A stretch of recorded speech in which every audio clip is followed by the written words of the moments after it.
Welcome, friends, to the Enduring Gifts of Marvin Gaye podcast. Brought to you by your 26-year listening veteran, Jessica. Join me as we celebrate these enduring gifts, the songs of Marvin Gaye. In each episode, I will share insights about the music and recount life experiences tied to it. I'm hoping to inspire you to take a first or your 500 first listen to these songs that are truly the enduring gifts of Marvin Gaye.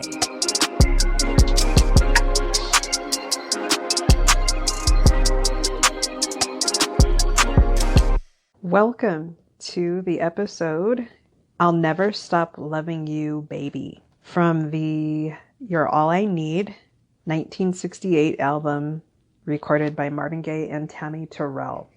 I'm going to explore the duet partnerships that Marvin had throughout his career.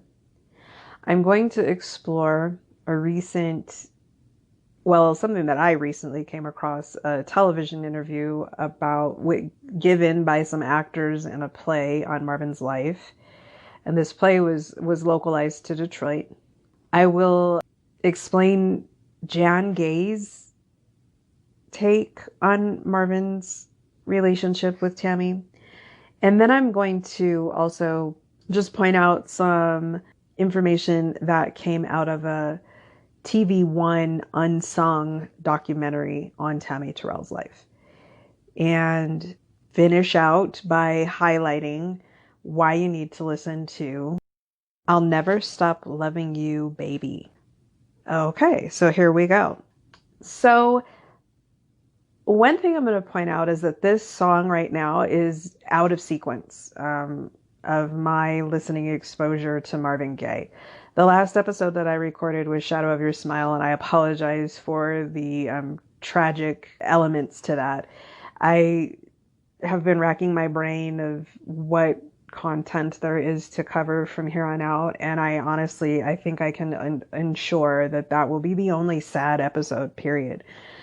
But the next bit of music that I chronologically came across after the Marvin Gaye collection is the album What's Going On. And it's been in the process of starting this podcast, and as I'm doing so much research on Marvin, it's actually this experience has been just the time of my life for me. So, if that's the only thing that I get out of it, that's the only thing I need to get out of it, because it finally feels like this passion is being placed in a very productive place.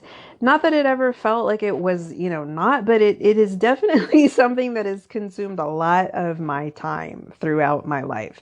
And to just be able to, make something out of that feels very constructive. I don't know. It makes it feel worthwhile. It makes it feel worth something.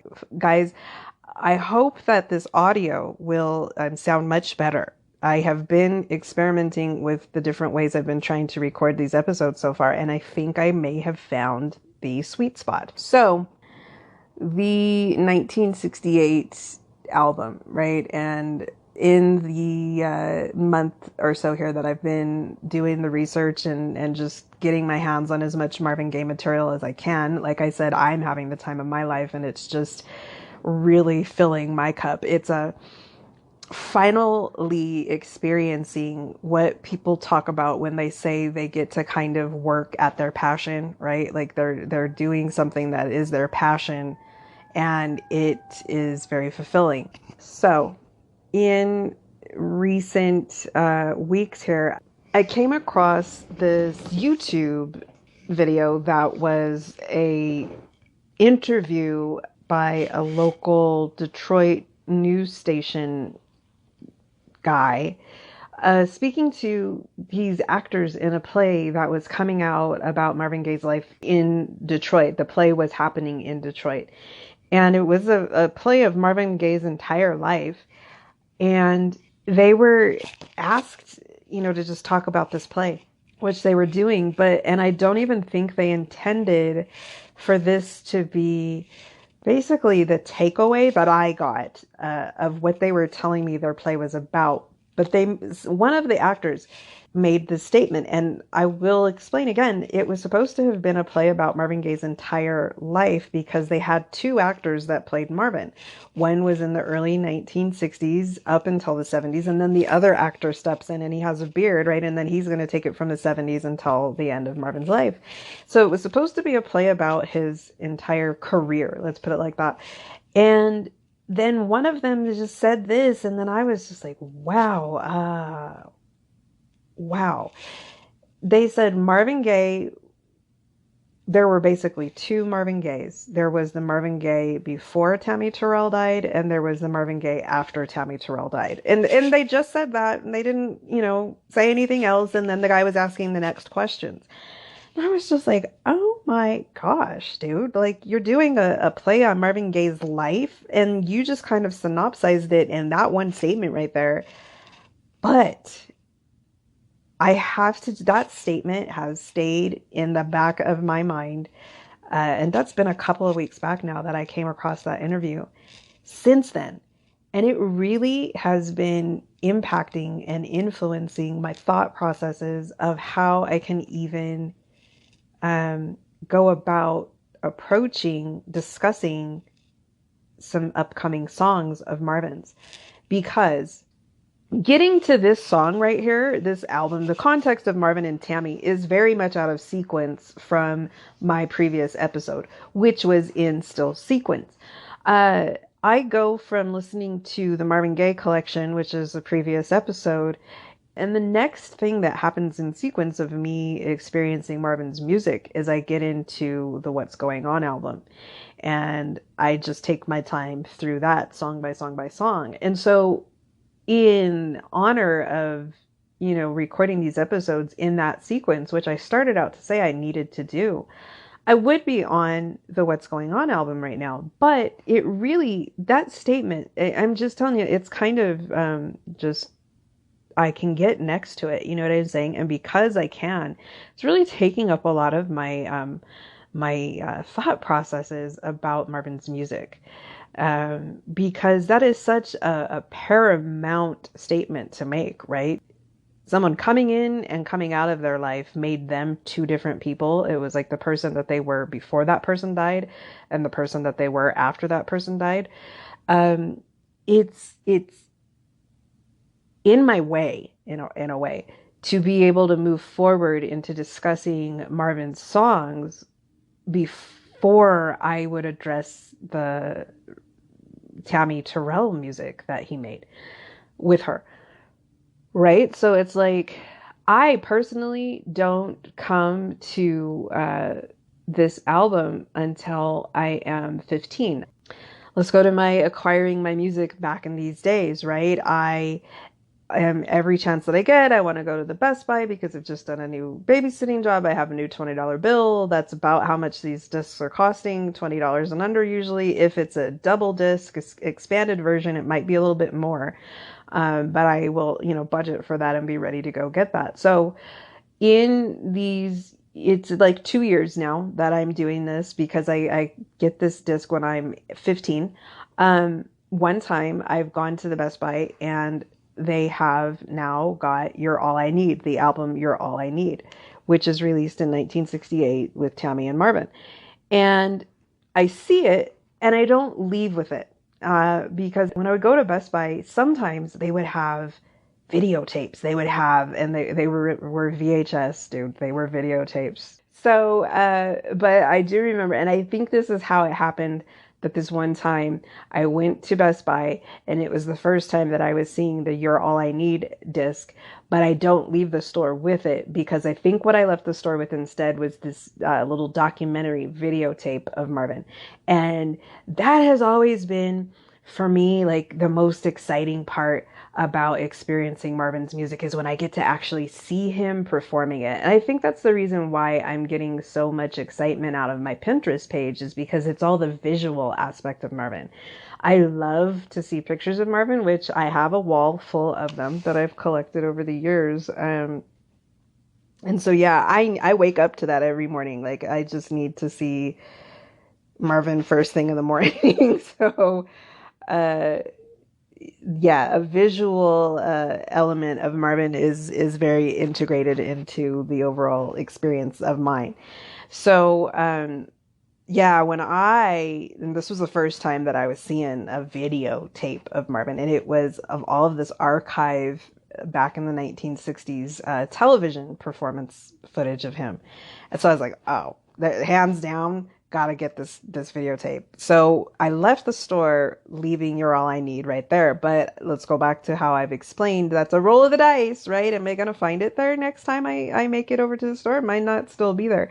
And so there was this one time that we were on the road. We were not heading to Best Buy, but we were in the neighborhood of Best Buy. We were on the highway near Best Buy, and I had money. And I was like panicking now because I really wanted to get that disc as well. I just had to budget for it, right? And so I remember asking if we could kind of go out of our way because we were just in the vicinity, and we weren't, that had not been anybody's plan to go over there, but we were in the vicinity, and could we please just take this little deviation to go over to Best Buy so that I could go see if they still had that disc, because I needed to get that, and that would be the only thing I would run in. If they had it, I'd get it, and I'd come right back out. And I just couldn't like negotiate to make that happen. So, I was just told, we'll do it another time. We'll do it another time. And I was hurt by that. I was very hurt because it just kind of felt like they didn't get it, right? Like I didn't have like full on support for just like how truly important this whole music acquisition process was for me. So I remember I was hurt. So a couple of weeks later, it is my birthday. And so my family comes in to go ahead and I remember they came into my bedroom. It might have been that morning then. It had to have been in the morning time where they just all come in to sing me happy birthday and give me my presents. And they hand me my presents and I open it and it is the You're All I Need disc. So that explained it to me. And then I felt bad because I was like, oh, they couldn't take me to Best Buy to go get that disc because I'm pretty sure they already had it for me. They knew I wanted it. They knew how much I wanted it. They knew how important this thing is to me. It very much it made me so happy to see that, they got it. They understood. And just to explain who I was as a student at this time, I was your total epitome definition of a schoolgirl, right? Like that used to be the term that people used for people such as myself in high school at that time. A schoolgirl, a nerd, and, just rep for it. I'm proud of that. I did very well in school.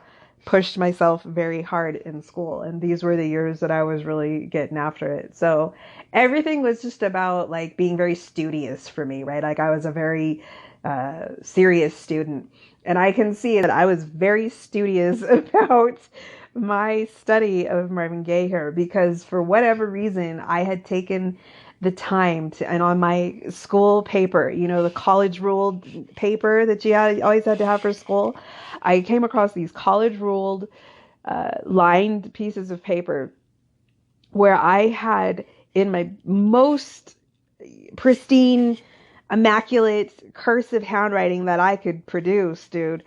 So it's beautiful. I'm looking, I was like, wow, my handwriting is so beautiful on this. I was very serious about this. I wrote out Marvin Gaye's chronology and I wrote it out. Oh my gosh. I did two things. I wrote it out by hand. And so I'm looking at these pages of my own handwriting, just repeating the chronology that I already had copies of, just album by album, every song on the album, year that it was released, just beautiful pages of that.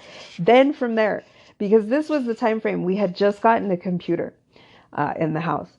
And from there, I took it from my handwriting and then I typed it up.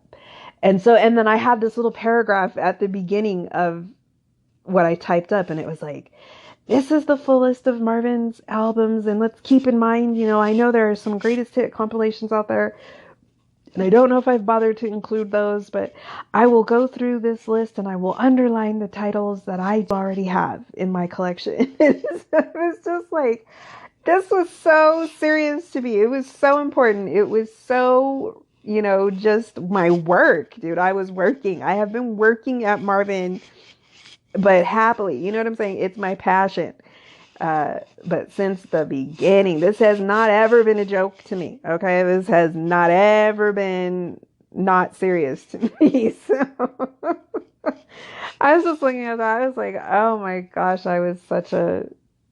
that's what I spent my time doing, little girl. You know what I mean? I was a good little girl. I was not messing around with any stuff that, thank goodness I wasn't messing around with at that point in time yet.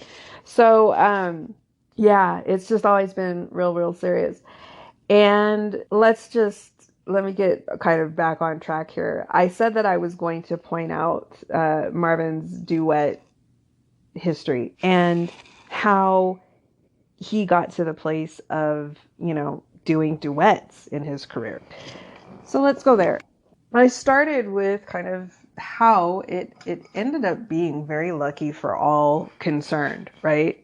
Us as the listener and Marvin as the ability to be an artist, having, the ability to fully explore his artistic vision.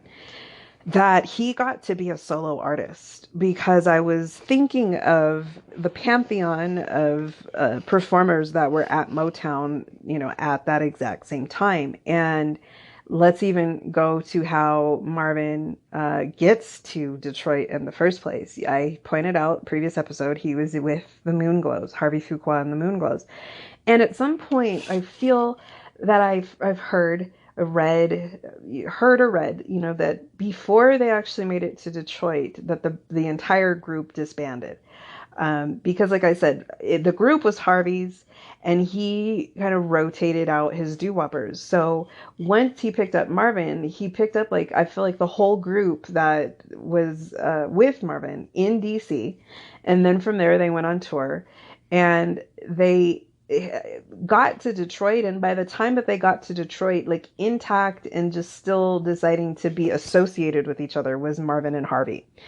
And I feel like I'm saying, before they got to Detroit, at some stop, in between town or two back, they had just decided as a collective group to part ways. So these other singers, went their own ways. And one thing that I did recently hear from the very first little documentary I was watching that inspired my very first episode. In that same documentary, they were pointing out how the Moonglows did get a record deal with Bo Diddley's Records. And I believe that was in Washington, D.C. So that's how I believe that they recorded that material that I was listening to the other day. But, it didn't last very long. And I don't think that they put out more than one album together, that group, that specific group of people. And so, they kept moving further west until they made it to Detroit, and they got connected with Berry Gordy. I believe that Harvey kind of had connections and knew who Berry was, and then Marvin was just teamed up with Harvey, so that was his introduction in. And let's look at who's going on at Motown at that time, right? It's like I said, it's in its infancy. Marvin literally got to get into the Motown experience, the Motown organization, really from the ground floor up. They had not been in existence for very long. They had not done a whole lot yet. And Marvin really got in on the ground floor to where, he started out being a drum player. He did not start out right off the bat being a signed solo artist. I think that he did what he could do around the company first, and then he got his shot at being a solo artist. But that it went back to that song from the Moonglows that I heard of, with Marvin in it. But it's like, where's Marvin? You can't crystal clearly distinguish where Marvin's vocal is falling into place in that song. And it's just, that's what I'm saying. It's like, it's the best thing that happened for everybody involved that Marvin was able to break out of a band group type of situation, and that he didn't have to put in years and years and years into his early career recording songs where we don't really get to fully hear Marvin Gaye's voice, right? Like, he did not have to have an experience of, for years and years and years in his early career, he's blended in. He didn't have to go the route of a Justin Timberlake. You know what I mean? He didn't have to be a mega superstar solo act capability, but he had to be tied to a group for years and years and years before he could break out and be on his own. He didn't have to go the route of a Beyonce. You know what I mean? Like, Marvin didn't have, thank goodness for us, we don't have to have, a good portion of Marvin's catalog where we don't just only get to experience Marvin. So, but he even had to pay a little bit of his dues to get to that place where, thank goodness, he got to bypass all of that. And the only reason why I was really thinking about that is because, like I said, let's look at who's on board at Motown right at that time. We've got Smokey Robinson and the Miracles. We've got the Four Tops. And there is the main lead singer of the Four Tops, Levi. What's his name? I'm so sorry, I don't know this man's name. But that's going to paint my picture here. You've got the Four Tops and you've got the lead singer, Levi. And then you've got the Temptations, right? And they kind of go back and forth between it being David Ruffin and Eddie Kendrick singing lead. But then who else is in the Temptations, right? There's Otis. There was a guy named Paul, right? There were groups. There were a lot of groups there at Motown. And thank goodness Marvin got to not be lumped into a group. So Marvin was a solo artist. So why did duets become a part of his career as well? Because it wasn't necessary, Marvin was a solo artist. It wasn't really necessary for Marvin to have been paired up with anybody. He really, it wasn't necessary. But I taught myself, simply by looking at this Marvin Gaye collection chronology, exactly kind of why there was a reason that Marvin took on doing duets. I'm looking at it right now. So we get from Marvin the Soulful Moods of Marvin Gaye in 1961.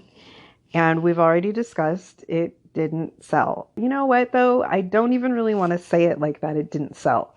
Because somebody bought it. You know what I mean? That thing sold some copies. People bought that album. And I tied that into this podcast. You know what I mean? I have some listeners. I look at my listen count. And I will say, like, when I was first attempting to get this all set up and episodes uploaded and stuff, I would be listening to it over and over and over again to just try and check the sound quality. I'm listening to it on this device. I'm listening to it on a phone. I'm listening to it on a TV. I'm listening to it on the computer. I'm listening to it at the computer at work. I'm listening to it with headphones, without headphones. So I'm just continuing to listen to the different episodes and I'm asking everybody I know, can you listen to it and listen to it on this and listen to it on that and tell me, can you hear it right? Because when I listen to it on this, I can't quite hear it. And so I listened to that thing, I know, so many times. And for a little bit there, my analytics weren't coming through. And then the first time that I got some analytics, I had like 20 listens. And I was like, you know what, though? I think I gave myself every single one of those listens, because how long has it been tracking my analytics, right? I think I gave myself every single one of those listens.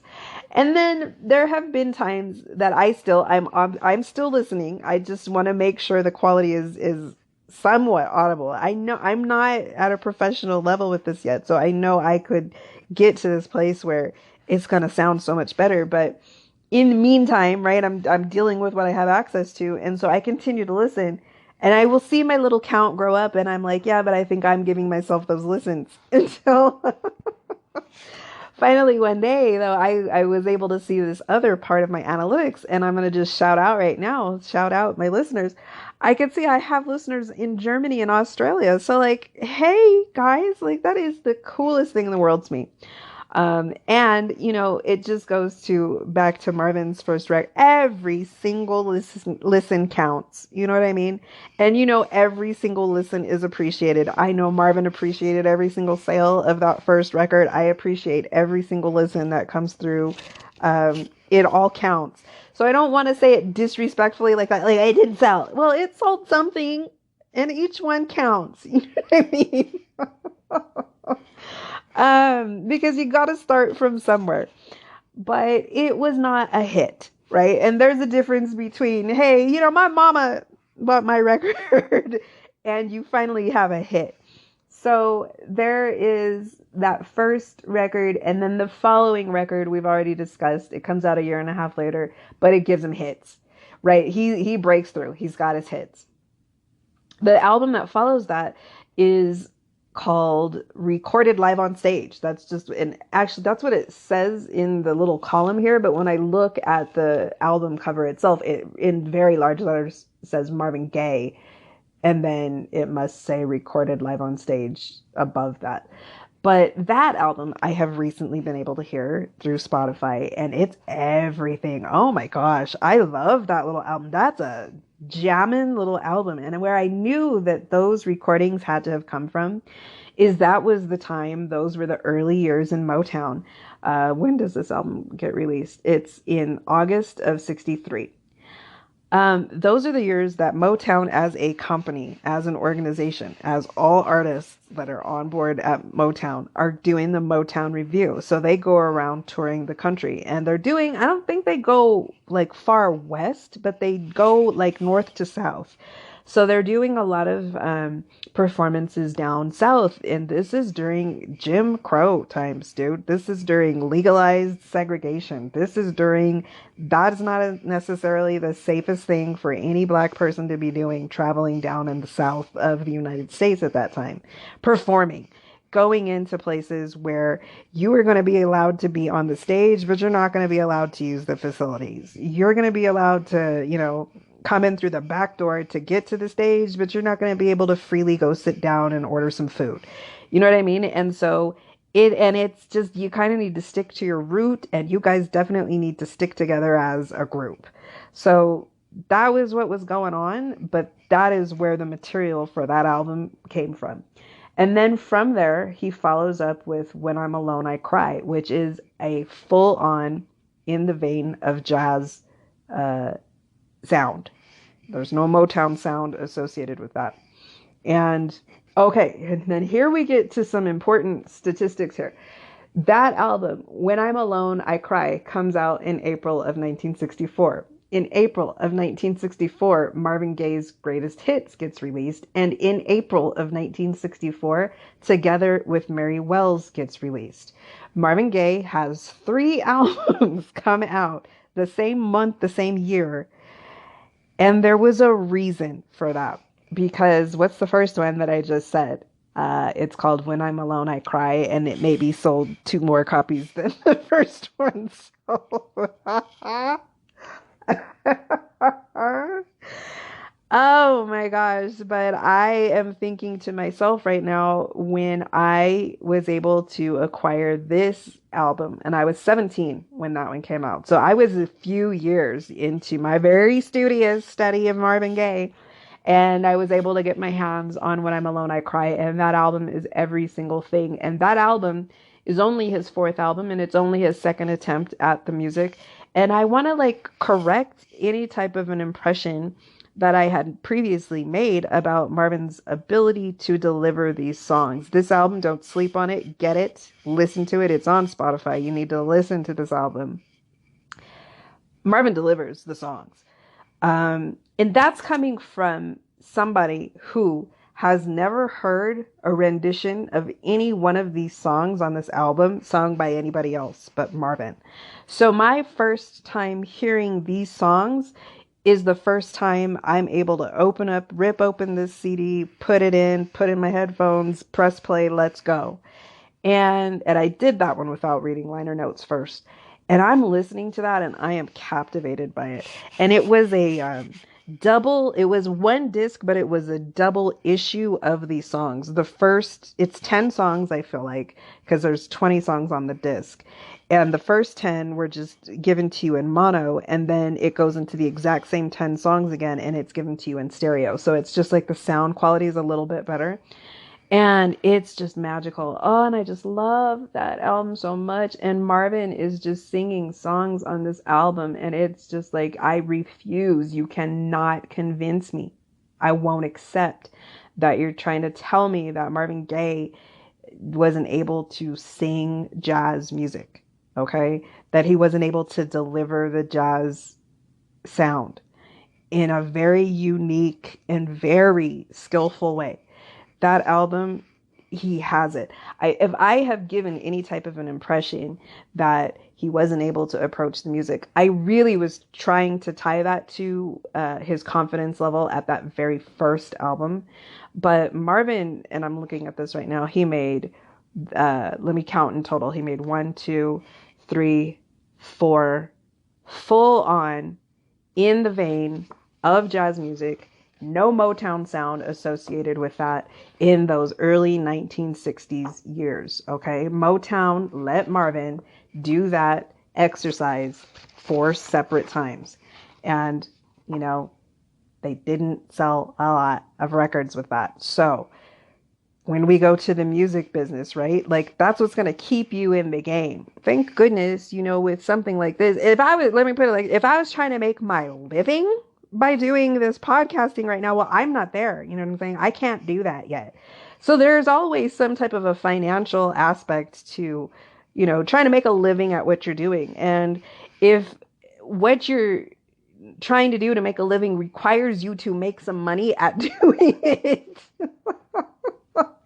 then, you know, by this time, Marvin was not able to do that yet because he's not generating the sales that are needed for a record company to stay wanting to back him. But this is how I saw that everybody was trying to win in this situation with Marvin's music right here, right? They worked with him to allow him to have this full-on artistic vision realization when he records When I'm Alone, because Marvin has full pieces. He's got the full orchestra. Remember, I'm not a musician, so I can't tell you the technicality of things, but I know there's a section of strings, right? And then there's this, you know, it's like a symphonic, orchestral, whatever those different sections of an orchestra are. You've got your strings and you've got your horns, but I know it's not called the horns section, right? And then you've got your different percussions, and it's just everything comes together. He has that. It's that full on beautiful, rich sound. You know, Motown gave him what he needed to really create the sound. So he's got that. They're investing in him with that. But they already off of the bat, they know it's not going to sell. So they come out with 2 other albums for him to release. Were they coming out on the exact same day? I know music used to always come out on Tuesdays. So maybe these came out 3 weeks in a row in April, right?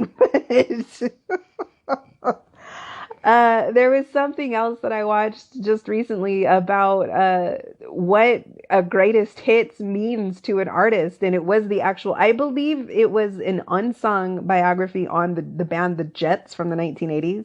And so they were interviewing the Jets. And they were talking about how just all of a sudden their career took a nosedive because they lost the backing of their record label. They were about to get cut. They lost their management, blah, blah, blah, blah. And so they still had like a commitment to make a certain number of records. And so a way that the record company satisfied that for them was they didn't even allow them. They didn't fund them to get into the studio to record fresh music. They were like, okay, you owe us an album. Guess what you get is a greatest hits album. And so this guy was explaining that, like, actually for artists, a lot of the time, a greatest hits album is kind of like writing on the wall that you could kind of be at the skin of your teeth, you know, as being able to keep your record deal going when they're given a greatest hits release for you. Because think about that, they're not really allowing you to record any fresh music. They're just compiling stuff and putting that out as a part of your obligation of what you owe them. So, you know, maybe there was a little bit of writing on the wall with this Marvin Gaye's greatest hits that comes out the exact same month as When I'm Alone, I Cry. But here was where they were really trying to work with Marvin, is that exact same month, the album Together with Mary Wells. This is segueing me into the purpose and the reason and the need for, it was necessary for Marvin to do a duet. Because at that time, Mary Wells, oh my guy, I'm sorry, I just now remembered what Mary Wells' song was that she had that was a million copy seller. And I do believe it was the first million copy seller for Motown as an overall organization. And the name of the song was My Guy. Mary Wells is fresh off of her million copy selling hit, My Guy. So she is a strong member of the team right there, right? And Marvin needed some help with his sales. Not that Marvin, can't sing and he can't hold his own and he can't deliver a song and he can't really make a hit, but that Marvin's been really granted some access to do this jazz music. And let me put it to you like this. Let me put that into context for you like this. And it will be very contextual in just a second here. I'm going to ask you a question. Did you know that Motown released pure jazz records in the 1960s? At the height of all of their Motown sound hits. Did you know that? They just had some like full on non-Motown sound, pure to jazz, pure to the form of jazz, full on albums that they produced and released. Did you know that? Did you know that Motown did that? You did not know that Motown did that, because these records didn't really sell a whole lot. They had one artist on their roster. Okay, here's something you've probably heard associated with Marvin, the Prince of Motown. This is why. They were working with him. Okay, he's the only artist on their roster that had full on jazz records that have absolutely nothing to do with Motown sound. Marvin, and I promise you, listen to these albums. There is no element of Motown sound. Marvin is not Motown sounding these jazz standards that he is recording. These are true to the art form of jazz, full on records that Motown produced and released and distributed for Marvin. So yes, Marvin, Prince of Motown, that's where it comes from. I feel like when they espouse that title about Marvin, they mean it in a kind of negative way, that like he had a little bit of a complex about it. I don't agree. I just know Marvin was an artist and he had an artistic vision and he did not compromise from it.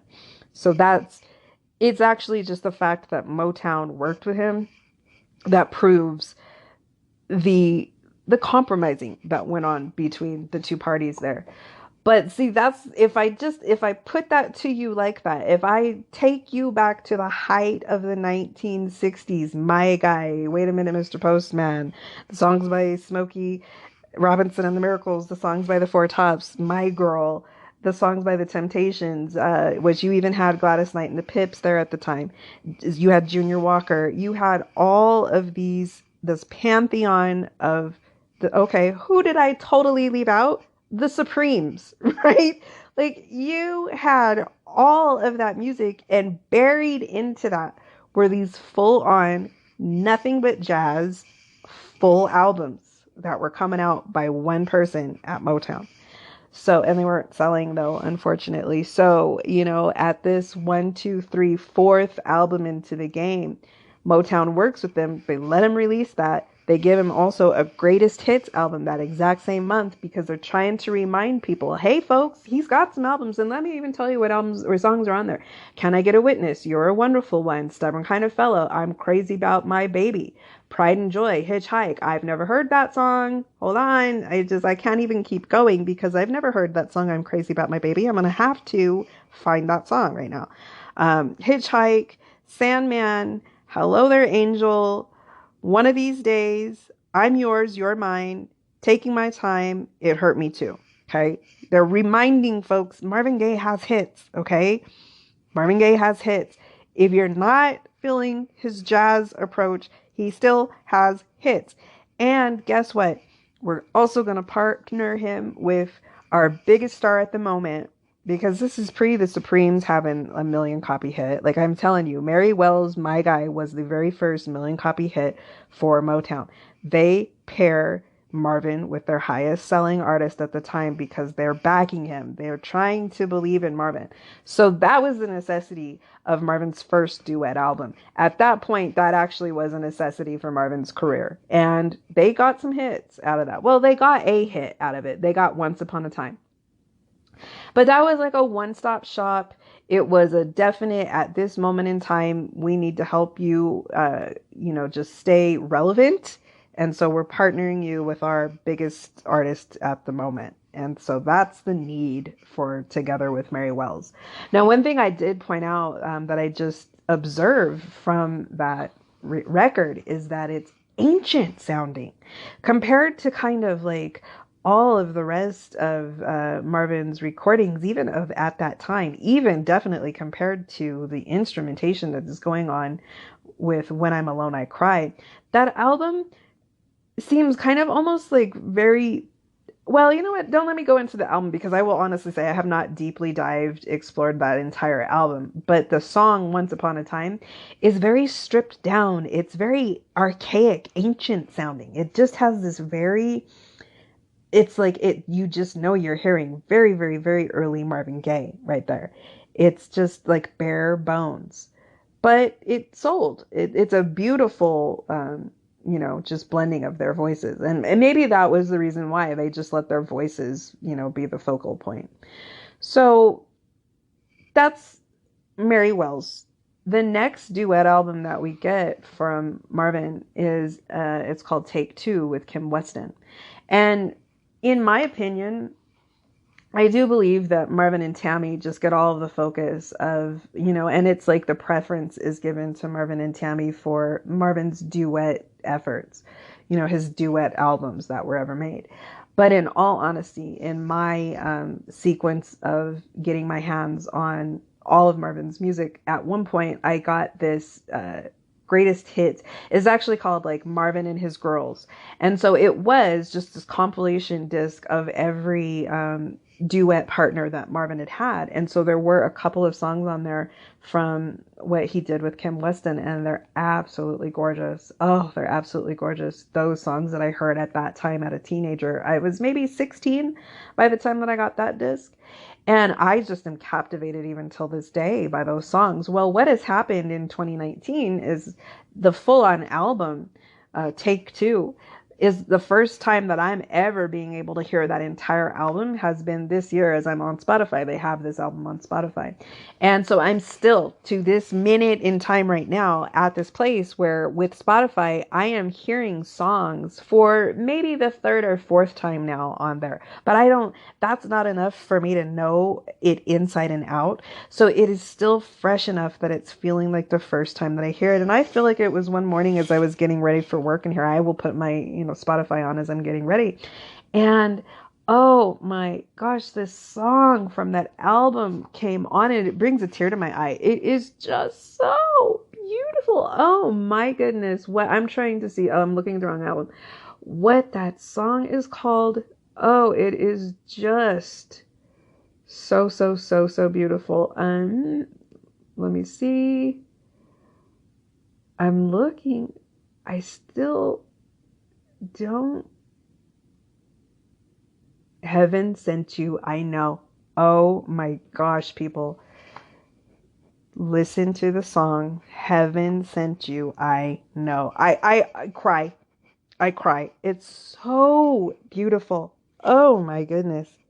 So I'm a little bit hard pressed to just categorize it at Marvin's voice never blended beautifully, and perfectly with another female partner like it did with Tammi Terrell, because there's just a few too many songs on this Kim Weston album that are just absolutely gorgeous. So, but let's look at where this album comes into play as well, because it kind of sort of is a little bit that same type of story of that there was a little bit of need, but not really, not as strong of a need as when the Mary Wells album came out. But okay, here we go again.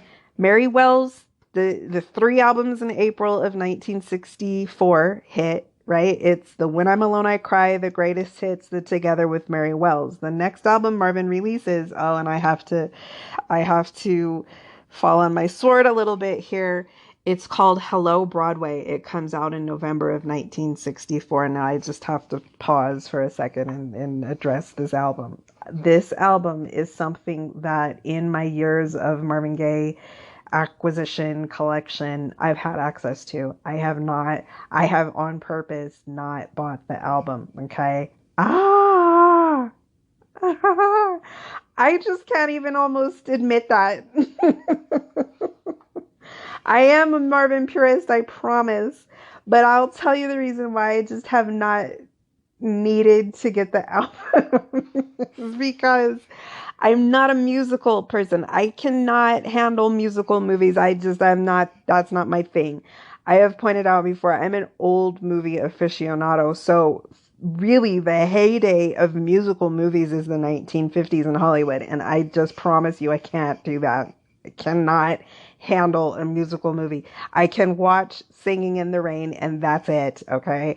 I don't do musicals. I don't do Broadway. I can't. Okay. So it's for the fact this album is called Hello Broadway. And there's a song on here, and this is the song that it made the decision for me. It's called Hello Dolly. I can't even for Marvin. I just can't. And so I never have. Oh my goodness. But Spotify has given me my life. Spotify has put me in check, and I'm happy to say so. And so I am fully taking back my, Marvin Gaye purist, Marvin Gaye expert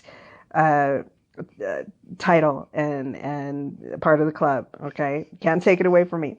I took it back. I did what I had to do, and I'm back on board. Because Hello Broadway is an album that is on Spotify. And so again, I went into Spotify, I grabbed every single full-on album of Marvin's that they have. And so then I just hit shuffle, right? I will happily let whatever is the next Marvin Gaye song come into my ear. Let's do that, please, all day long. So let me go to Hello Dolly. Let me don't even not address this. So one day, I'm starting to hear this little song playing that I've never heard before. And quickly, well, hello, Dolly. And I was just like, oh, this is adorable. This is adorable. This is absolutely Marvin Gaye singing me any single thing on the planet, and it works. Okay? Because who do I think I am? I am a Marvin Gaye purist. So I don't know why in the world I thought that I couldn't go there with Marvin. Okay? I can absolutely go there with Marvin. Hello Dolly is absolutely delightful. And there is another little song on this album that is absolutely adorable that of course I had never heard before because I have not ever heard this entire album. And the first time that I heard this song come on, I of course realized that I have never heard this song before in my life. And I absolutely sat there captivated, didn't move, and just needed to hear that song, just fully absorb this song playing for me for the first time. And of course, I'm not looking at it, so I'm not even knowing that it's coming from this album. And I am just sitting there and I'm listening to this and I'm like, oh my gosh, this is so adorable. It's just absolutely beautiful and adorable. And it is called On the Street Where You Live. Oh my goodness. This album. Now I'm going to tell you another factor into me just making this wrong decision years back that I did not need to buy this album is the fact that on the Marvin Gaye collection, the Balladeer Disc 4, they do have 2 songs from this album that are on there that I absolutely love and fell in love with upon immediate first hearing.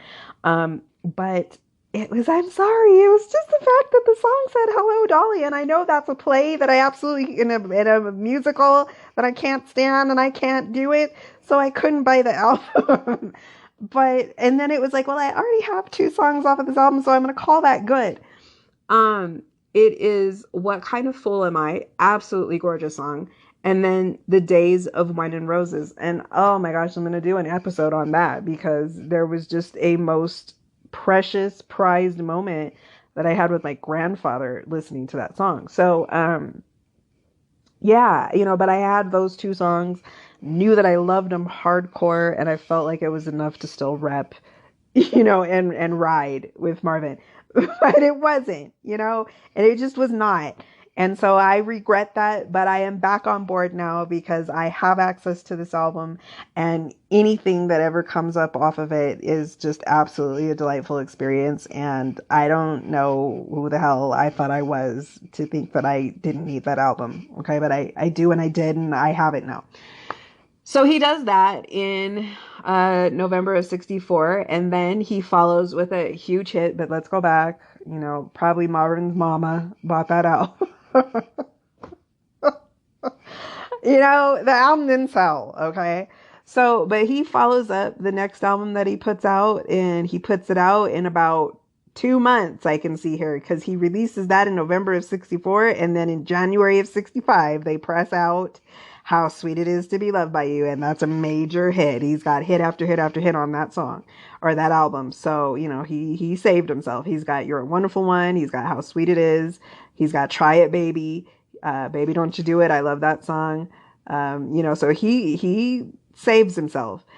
And then that's January of 65. Then in November of 65, he releases a tribute to the great Nat King Cole.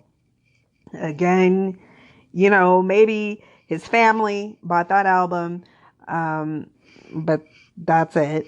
And then in May of 66, he comes out with "The Moods of Marvin Gaye." So, major hits on that album. He's in great shape, right? Like, he's doing just fine.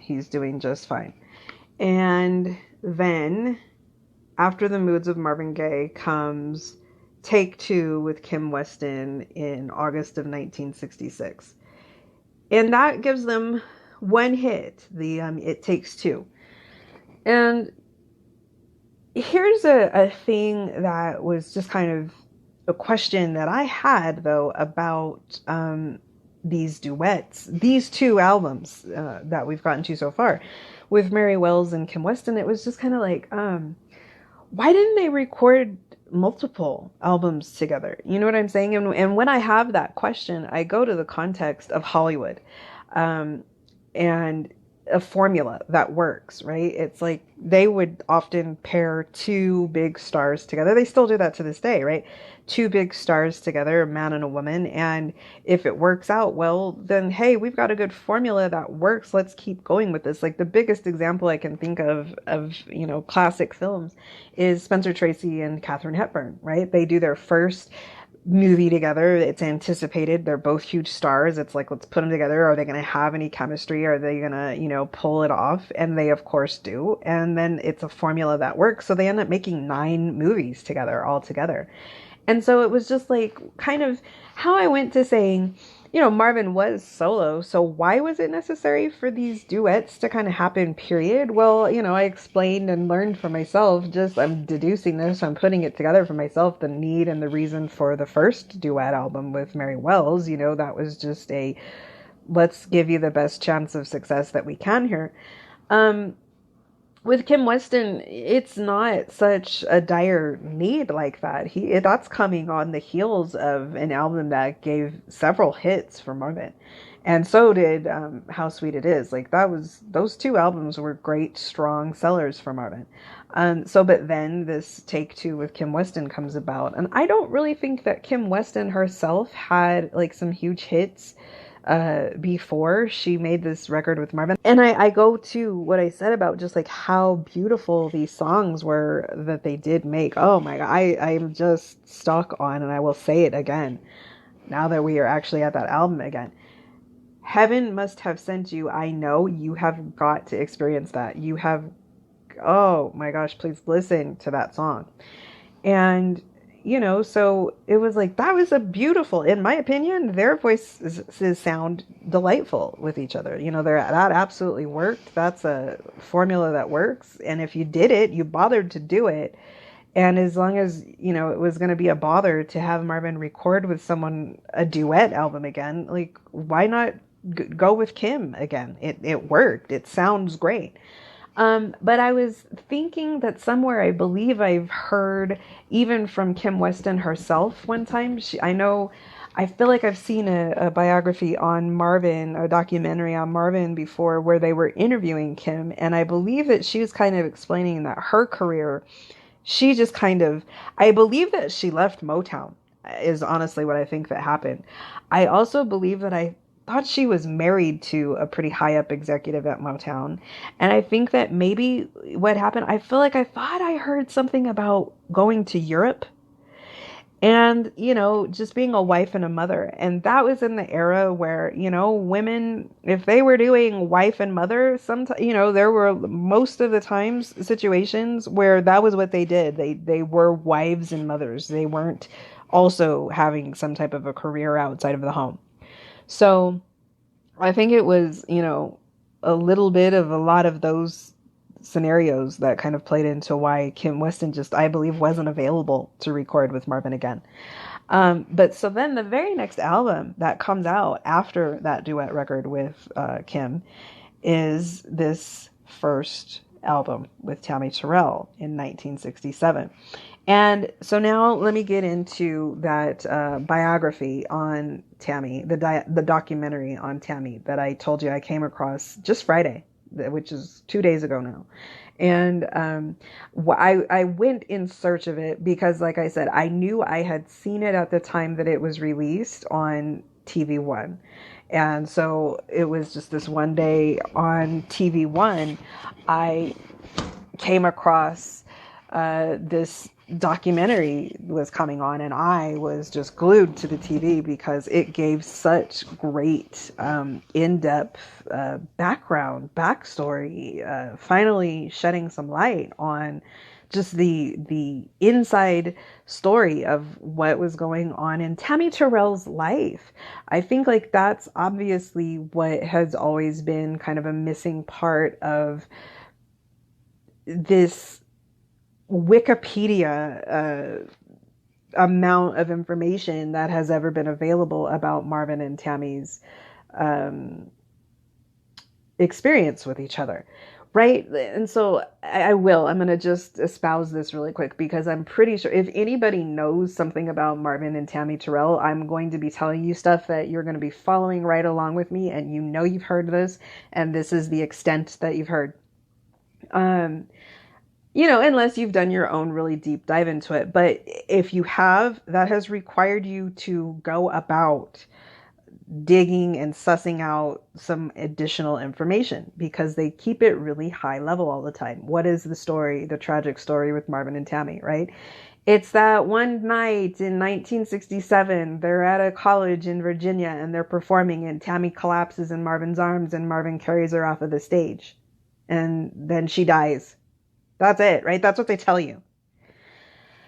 And that's leaving so many holes. That is not the complete story. It creates this folklore around them. It creates this heightened, sensationalism around then, therefore, somebody being able to say, oh, our play is about the fact that Marvin Gaye was one person before Tammi Terrell died, and then he was another person after Tammi Terrell died. And it leaves these gaps and it sensationalizes it where it's like, really? Okay. I don't get that though. You know what I'm saying? Like, I'm sorry. You would just be like, I don't get that though. And did I explain too about how I saw this interview recently, just within the past week or so here, where I was seeing it again because I had seen it once before, but it was Jan Gaye, where she is out selling and promoting her book when it came out. And it seemed like it wasn't even really in context of the whole entire interview, but it's like some just brief little snippet, it just kind of got introduced into the conversation, which didn't really feel like it had been about this. But the guy was mentioning something about Tammi, and Jan said that, to the effect, I'm paraphrasing, that Marvin loved Tammi very, very deeply, and he told her that, and he never kept that from her. And that was just her saying that was, again, something like, I don't get that. I don't get it. Like, what? You know what I mean? Because what you would have observed, just through whatever's been reported, right, about Marvin and Janice's relationship, is that Janice is the love of Marvin's life, right? Janice is the one that inspired his music, from the time that he met her until he died, right? Like, he just was, Janice is who he would say something like that about. It was the part where she says that, and he never kept that from me. That was the part that was just, it was like, well, what do you mean? Like, why would he have to? And it gets me to the folklore elements about Marvin and Tammi, right? Where it's things that don't match, right? It's things that don't match. It's things that are reported, and then it's little insights like that from people where it's like, it doesn't match to me. I don't get the reason why you would say that Marvin was one person before Tammi died, and then he was another person after Tammi died. And I'm going to tell you the gap that I'm explaining is missing here. It's that anytime you get some type of commentary from people that knew Marvin and Tammi at the time, there's this over the top kind of seeming like out of the way explanation, and kind of like an even unasked for explanation that always comes from people explaining that it's like, this is just something unsolicited that people always throw in there. Oh, but they weren't really in love, and nothing really happened between them outside of the studio. And, they didn't really have a real relationship in real life, and it's just like, people are always kind of very protectively trying to throw that little caveat, that little disclaimer into any type of conversation that they're going to have about the magic of Marvin and Tammi's music.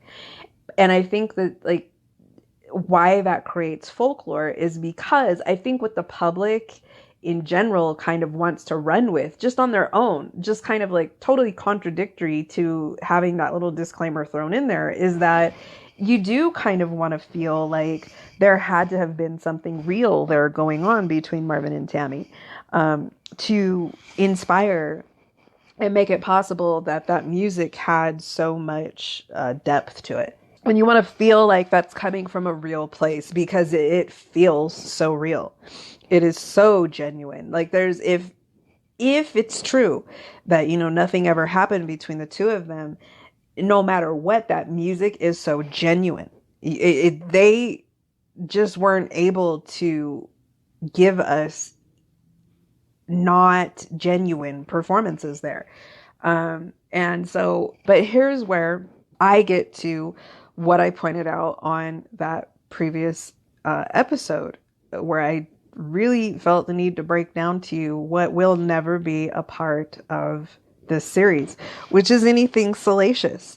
So here's my take on, like I said, these unsolicited, unasked for little disclaimers that people that knew Marvin Gaye and Tammi Terrell and were close to that situation always themselves feel the need to throw into any type of conversation about what existed between Marvin and Tammi, is that they go out of their way to make sure we understand that nothing more happened between Marvin and Tammi than what took place in the studio. And here's how I'm going to just speak to that. Guess what, then? That's none of our business.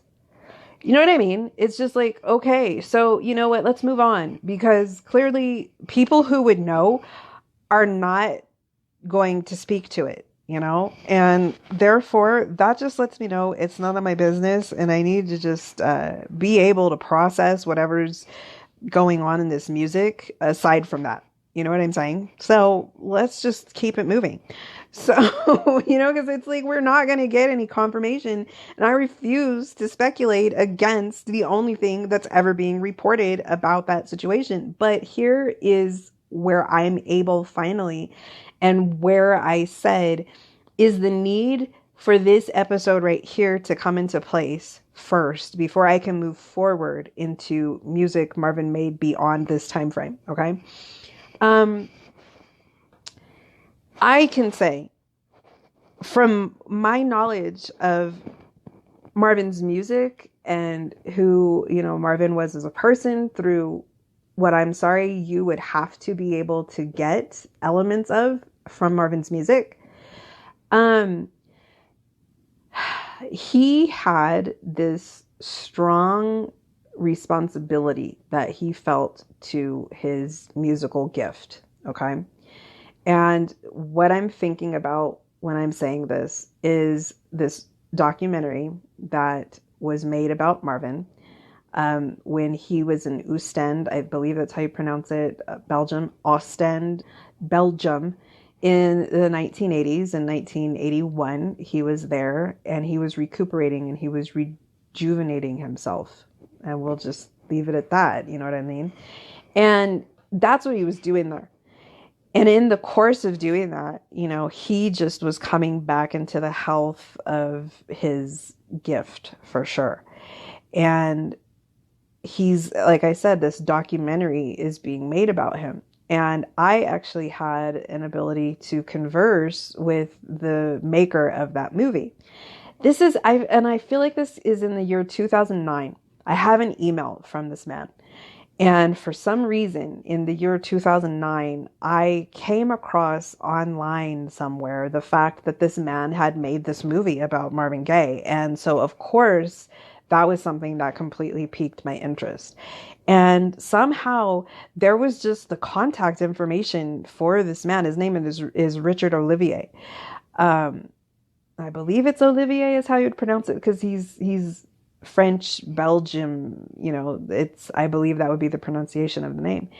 And it just, like I said, it had his contact information. You could just email him and request to get information about getting us a purchase, of this movie that he made of Marvin Gaye. And so I reached out to him and I was just asking him, what was this movie? And he explained to me, he was like, yes, I made a movie. It's called Remember Marvin Gaye. And I would be happy to sell you a copy of it for however many euros. And I just remember, I think that experience right there was just a little bit too real and too intense for me, and feeling a little bit too much exclusive. Like I would just be able to get my hands on something a little bit too exclusive of Marvin Gaye. I'm sorry. It's like I'm like having a strong reaction to that even right now. It felt a little bit too real. It was like, oh my gosh, dude, like I don't even know if I can do that. There was something about that gave me pause. Like I just couldn't move forward with getting that. I'm going to explain to you why that is. And it's very stupid, but it's me. I equally, and I'm going to keep this very short, am a collector of Cary Grant movies. Cary Grant made 72 films. Many of them are not available on DVD. There is a website. There is a group of hardcore Cary Grant fans. There is this one lady who has every single one of Cary Grant's movies, and she will make you her own personal DVD copy of a movie and she'll mail it to you. $12 a movie. And so, oh my gosh, I came across this because there is a very large portion of Cary Grant's catalog that you just can't even buy. I'm telling you, struggle is real. Struggle is real. And so I reached out to this lady and I very slowly began movie by movie, buying these unreleased, I can't get it anywhere, but from this lady who was going to take her own copy of the movie and burn a DVD of it and mail it to me in the mail. And I went very, very slowly because there was just something too much to handle about getting to the place of getting the 72 movies in my possession. But I did get to that place, and I got them from her. And I actually, you know what?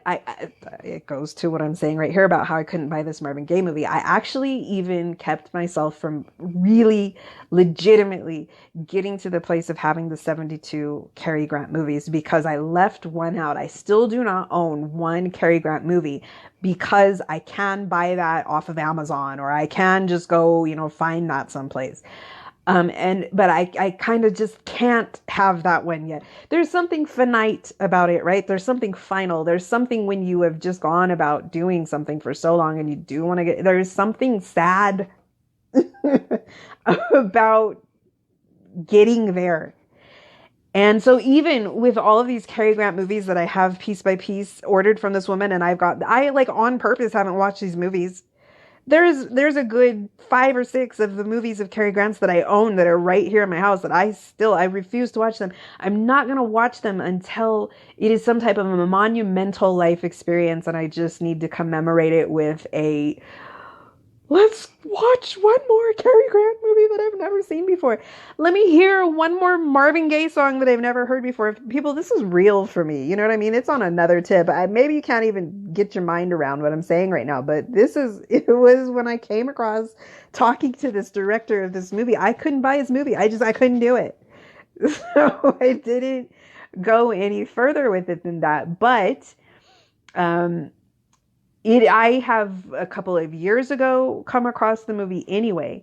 And then just within the past month or so here, I came across it on YouTube again. And I've got it and I'll put it on my Pinterest page. But it's in this movie. Okay. So this is what I'm talking about. The movie that I could not buy. I'm watching just a week or so ago. And Marvin is in the movie and he's being interviewed. It's a documentary about Marvin where Marvin is in the movie. He is being filmed and he is speaking and he is singing. And I'm sure you've probably, if you have seen, you're pretty deep into your study of Marvin. You've seen him in the church singing the Lord's Prayer. This is the movie that's from. So I am explaining to you, Marvin is an artist and he is a pure artist. He is a gift from God level artist. And Marvin is speaking to that in this movie.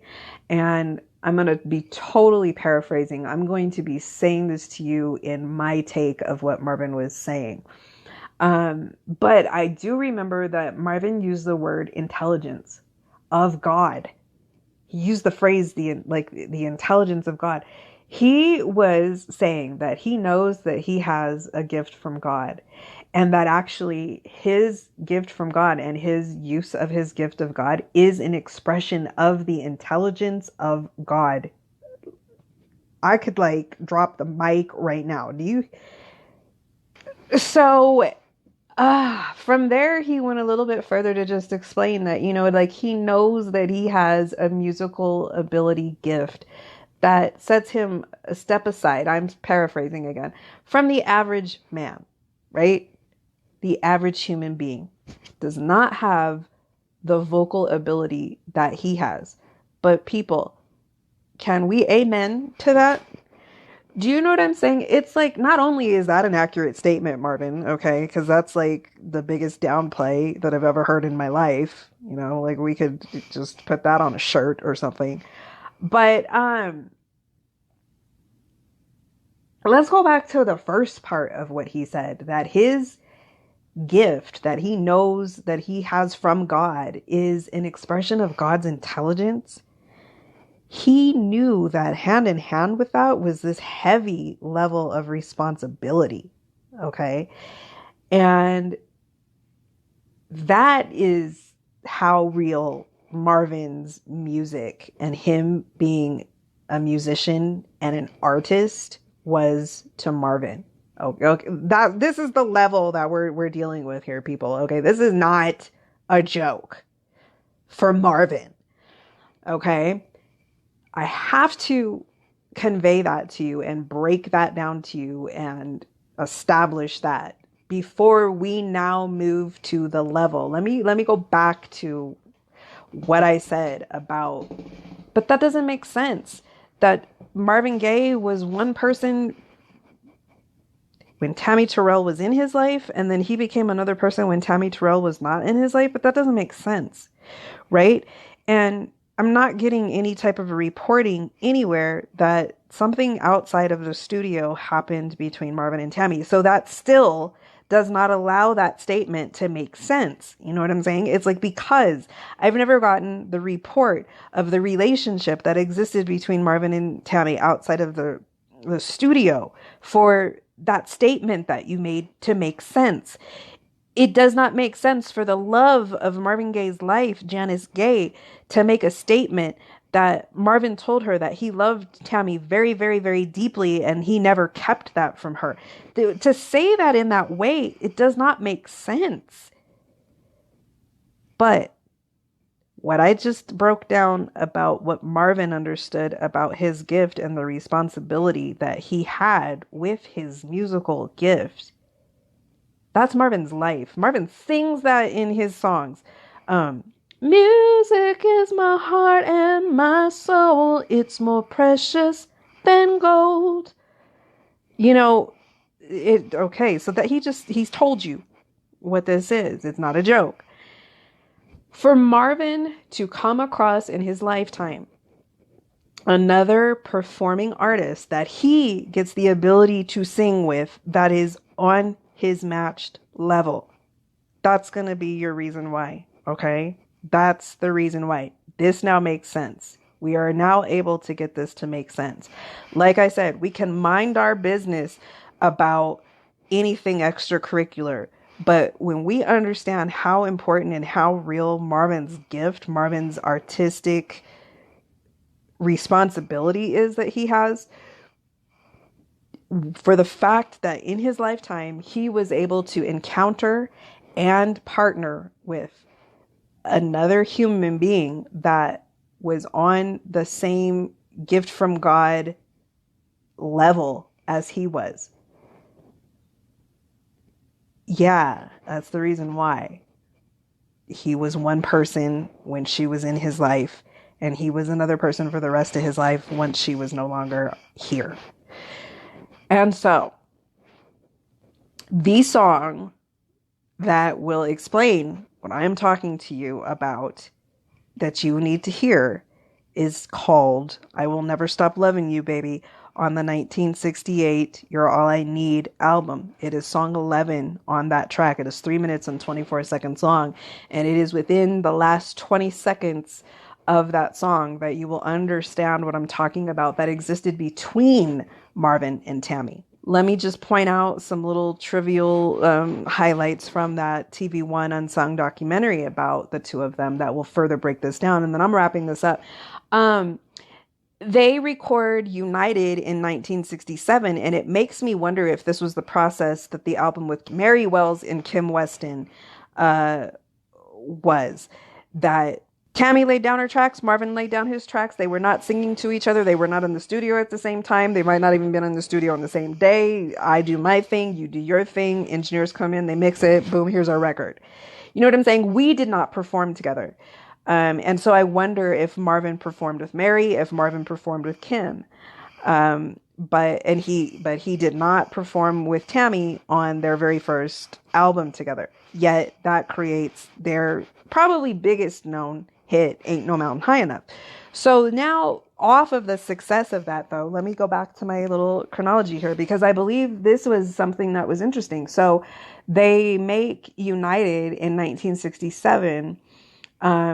That's immediately followed, same month. Oh gosh, Motown was giving Marvin records in the same month all the time. So in August of 67, they release United. In August of 67, what do?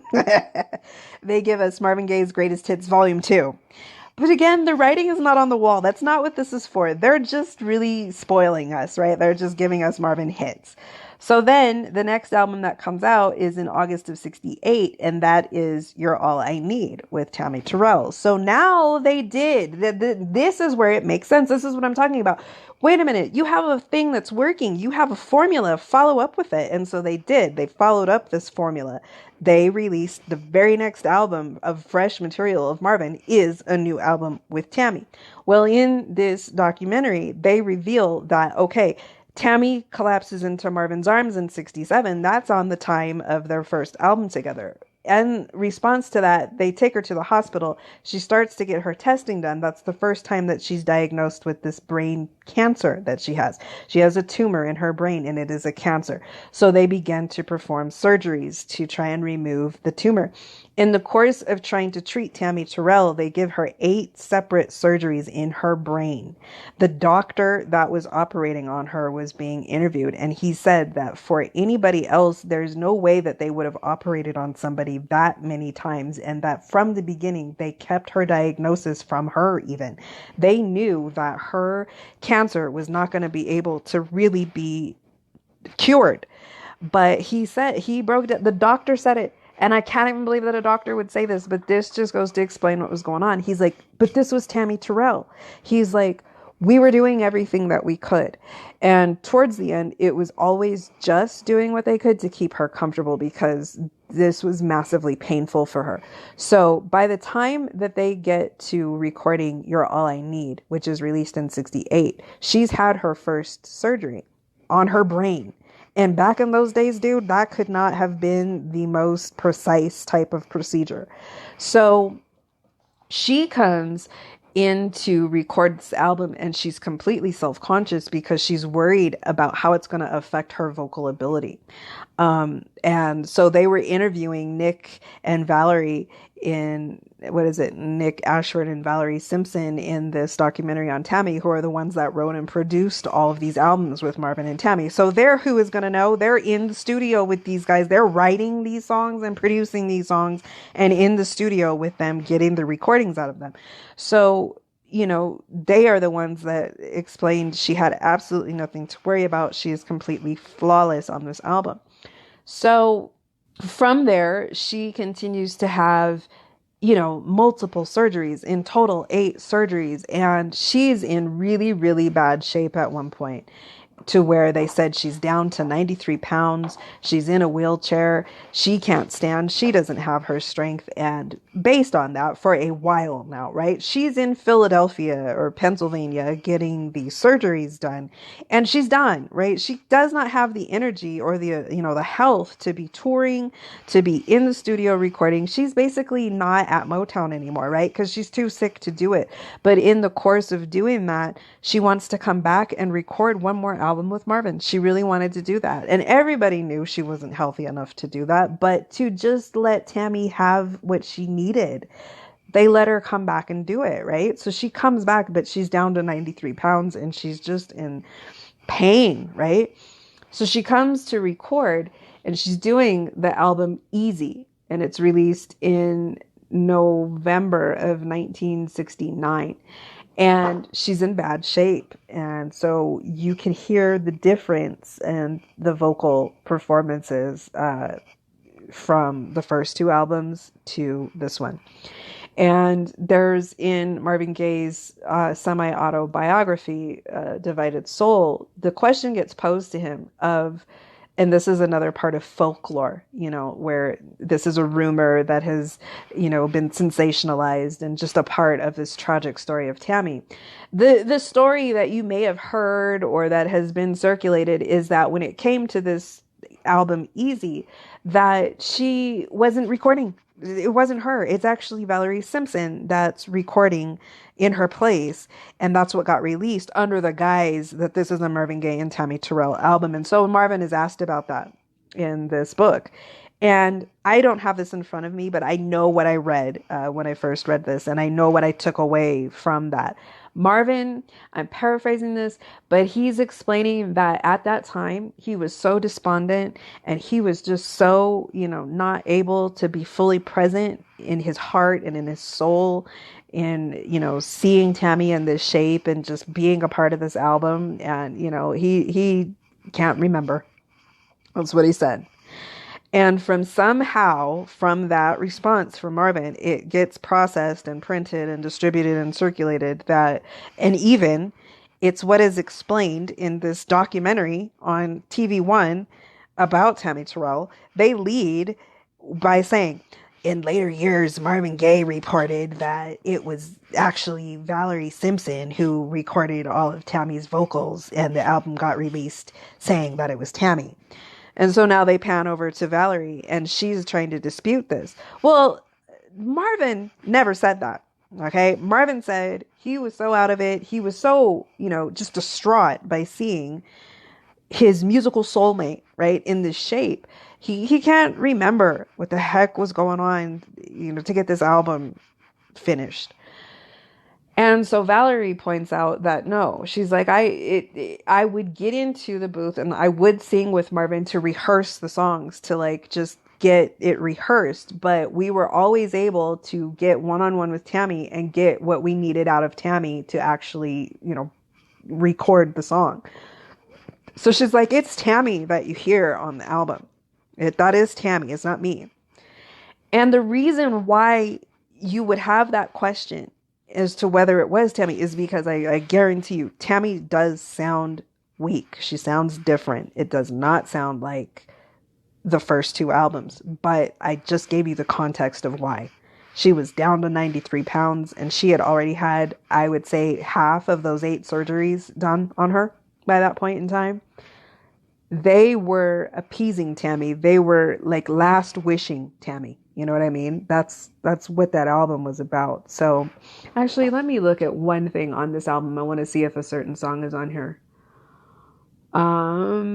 Yes. Oh my God. So I just, one thing to keep in mind and to listen to from that album, that being the story of that album and the shape that Tammi was in that album, I would say the most beautiful song that Marvin and Tammi made is called Love Woke Me Up This Morning. And that is on that song. Oh my gosh, I don't want to cry. But that being the story of where all of that was coming from, that song is so beautiful. It's their most beautiful song, period. But the reason why I'm going to tell you to listen to the title of this episode song, I'll Never Stop Loving You, Baby, is one last thing from that documentary that got pointed out that is very contextual about Marvin and Tammi. I have explained Marvin meets his musical soulmate, right? It's not a joke to him. It's on this level of responsibility, his musical gift that he has. He's not going to come across many people that are his peer like that. He came across that in Tammi. One thing that was fun for them, they were having the time of their lives doing this. That's the reason why Marvin is one person and another person once he loses his musical soulmate like that. Once he found her and he had access to her, they were having the time of their lives, and it was very competitive for the two of them because they could match each other. They could try and outdo each other, and that's what they were doing. Like, that's what they're giving to us, is they're competing with each other. They're being cocky with each other. They're showing off to each other as they're starting to sing. And so the difference is that on this album, You're All I Need, is what changed in their performing these songs is they were finally in the studio together. And somebody pointed this out on that documentary. They're singing into the same microphone. Now, see, that's even on another level. I could see them being in the same studio together finally and like actually singing to each other, but I'm on my mic and you're on yours. No, they were singing into the same microphone. So an example of this competitiveness, which you just have to hear this too, is on the album comes out in 1970. It's Marvin Gaye and Tammi Terrell's Greatest Hits. So actually this song must have come from a previous album that they've already recorded, but it's on that disc. It is the last song on that whole album. It's called Hold Me, Oh My Darling. And the way that I'm talking to you about how they competed with each other and just were like, now what? You know what I'm saying? Marvin says to her, he said, now what you gotta say? And what he means by that is like, now he needs her to sing back, right? Sing your part. And so then here she came, right? And then she took it as a challenge, but he literally says that. He's like, now what you gotta say? And so it's just very good. Yes. Oh my goodness. Because this is what I'm saying to you. Like, this is what causes the folklore. Like, hearing these two powerhouses singing to each other is the equivalent of, you know what it's the equivalent of. And that's the reason why there's this folklore, and that's the reason why there's just this urban legend myth going on about what else, you know what I mean? And so the song that explains the depth of what I'm talking about here, the song that would break this down to you, where how I just said, but that doesn't make sense, and I don't understand why. Is Marvin one person when Tammy's alive, and then he's another person when she's not here anymore? If you need to have a demonstration of what is really going on, it is I'll Never Stop Loving You, Baby, which is song 11 on the You're All I Need album. And they are losing their minds singing to each other. This song, they are literally going hard into singing to each other. They are singing each other's names to each other throughout the song. Tammi! And then she's just coming back at him with Marvin. And what I'm telling you is listen until, and I think it's even closer than the last 20 seconds of the song. But she sings, and it's in a way, Tammi Terrell, I would be surprised to hear in her catalog where she sang this strongly, this passionately, this loudly, this hard, this aggressively, this just, I am telling you what I mean, Lee. And it's, like I said, it's probably within less than the last 20 seconds of that song where now, with all of this context and hearing that song is your explanation of why Marvin Gaye was one person when she was in his life, and then he was another person when she was gone. Thank you for listening. This one was a little bit longer. Enjoy that. Well, friends, that's it for this episode. Did we have fun? I had fun. Subscribe to our show so you never miss the enduring gifts of Marvin Gaye. And we're excited to announce that you can follow us on Pinterest at our page, pinterest.com/Marvin Gaye _enduring_gifts.